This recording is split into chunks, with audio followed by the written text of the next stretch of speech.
আমি যদি দোষী হয়ে থাকি আমাকে ফাঁসিতে ঝুলানো হোক। অতএব আমরা একটা সুস্থ বিচার চাচ্ছি। যদি না হয় আমাদের এই আন্দোলন অব্যাহত থাকবে।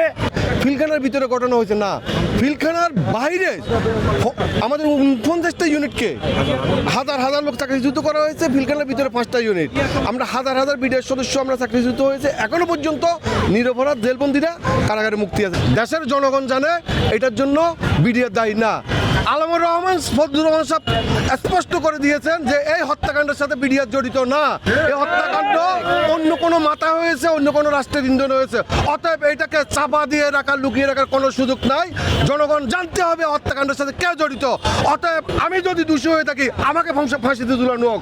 অতএব আমরা একটা সুস্থ বিচার চাচ্ছি এবং আমাদের অধিকার ফেরত চাচ্ছি এবং আমাদের নিরপরাধ জেলবন্দীদের মুক্তি চাচ্ছি। মাননীয় প্রধানমন্ত্রীর প্রতি আমরা আশা রাখি উনি যথাসময়ে কাজটুকু করবেন। সরকারকে আমরা কিছুটা সময় দিতে চাই, কারণ এটা আপনি গেলেও একই অবস্থাতে পড়তেন। সুতরাং যদি না হয় আমাদের এই আন্দোলন অব্যাহত থাকবে। আমরা দেশনায়ক তারেক রহমানের দৃষ্টি আকর্ষণ করার চেষ্টা করতেছি। আমরা কোনো সহিংস আন্দোলন করব না। আমরা চাই উনি যে নতুন বাংলাদেশ গড়ার ডাক দিয়েছেন, আমাদের এই সকল বিডিআর সদস্যদের চাকরি ফেরত দিয়ে পুনর্বাসনের মাধ্যমে নতুন বাংলাদেশ গড়ে তোলার নতুন পথে এগিয়ে যাবে।